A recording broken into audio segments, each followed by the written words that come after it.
मध्य प्रदेश में जिस तरह के आंकड़े सामने आ रहे हैं और जिस राउंड में मतगणना हो रही है, इस तरह से हम देखें तो भाजपा स्पष्ट बहुमत लेती हुई नजर आ रही है, जिसमें लाडली बहना योजना एक बहुत बड़ा फैक्टर बन के सामने आया है। लाडली बहनें हमारे साथ हैं, आइए इनसे बातचीत करते हैं। आपको क्या लगता है कि शिवराज सिंह चौहान जी का जो इस बार बेड़ा पार किया है वो बहनों ने किया है? जी हाँ, बिल्कुल। बहनों ने इतना अधिक लाड़ प्यार दिया है भैया को अपने। उन्होंने रक्षाबंधन से चालू किया था, इन्होंने भाई दूज तक पूरा निभा दिया उसको, और खूब खुश हो के अपने भाई को वोट दिया और कहा कि भैया जो हमारा भाई दे रहा है हम उसी को वोट देंगे। आपको क्या लगता है, क्या कारण? हमें भी लगता है कि लाडली बहनों ने, जो मुख्यमंत्री हमारे शिवराज जी चौहान ने लाडली बहनों के लिए और इतनी सारी विकास योजनाएं जो चलाई थी, उनसे बहनें और हमारी समस्त मध्य प्रदेश की जनता इस बात को अच्छी तरह समझ रही थी कि विकास कौन कर सकता है।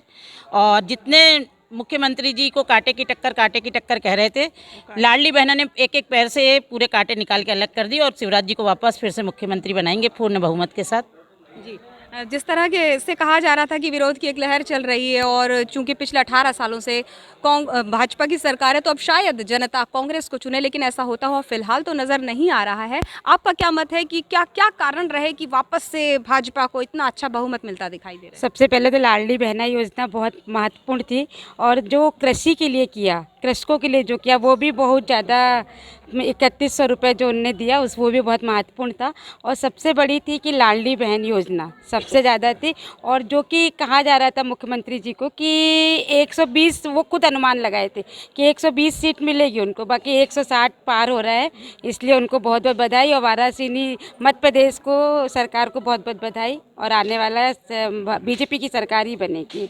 जी, जिस तरह से हमें देखने में मिला कि हमारे साथ इस वक्त बहुत सारी लाडली बहनें हैं, तो ये भी जानना चाहेंगे कि आपको क्या लगता है किस तरह से, क्या बहनों ने बहुत साइलेंटली काम किया? क्योंकि एग्जिट पोल में भी बहुत सारी महिलाएं सामने आकर ये नहीं कह रही थी, लेकिन जिस तरह से सरकार बन रही, कहीं ना कहीं ये चीज़ लग रहा है कि आपने शांति से अपना वोट दे दिया भाजपा को। क्या है, मैं तो धन्यवाद करना चाहूँगी लाडली बहनाओं का कि जिन्होंने इस सरकार को बहुत अच्छे से समझी और बहुत अपने जागरूकता का परिचय देकर उन्होंने जो भाजपा को जो समर्थन उन्होंने दिया, तो कहीं ना कहीं इसमें सरकार बनने में हमारी लाडली बहनों की अहम भूमिका है।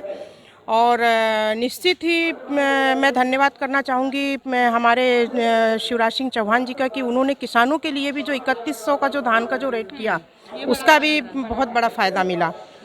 देखिए, ऐसा होता है कि हर बार जो घर के मुखिया होते हैं वो कहलवा देते हैं कि इन्हें वोट कर दीजिए, इन्हें वोट कर दीजिए। इस बार बहनों ने किसकी सुनी?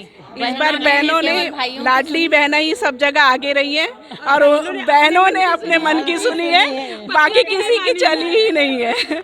इसलिए लाडली बहना ही हमारी सरकार बना रही है और वही हम सबको आगे बढ़ाएगी। हमारे भाई ने लाडली लक्ष्मी योजना से शुरू किया हुआ था भारतीय जनता पार्टी ने, और लाडली बहना तक उस योजना को लाया।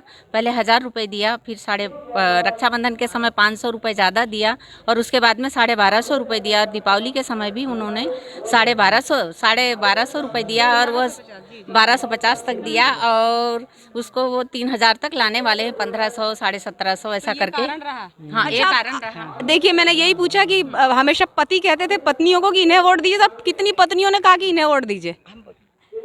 इस बार हम लोग जहाँ जहाँ जाते थे वहाँ यदि बोलते भी थे उनके पति कि आप कांग्रेस को वोट देना था, तो बहनें बोलती थी नहीं, हम अपने भाई को ही वोट दिया, जिसने हमें दिया हम उसको देंगे, हम इनकी बात सुनते ही नहीं, हम इनकी सुनते ही नहीं, ये बेकार की बकवास करते हैं। तो देखा आपने कि लाडली बहनों ने खूब प्यार लुटाया अपने भाई पर, और जिस तरह से आंकड़े सामने आ रहे हैं, निश्चित तौर पर लाडली बहना योजना एक बहुत बड़ा फैक्टर रहा है प्रदेश में सरकार बनाने के लिए। चुनावी अपडेट्स के लिए देखते रहिए थर्ड आई न्यूज़ बालाघाट।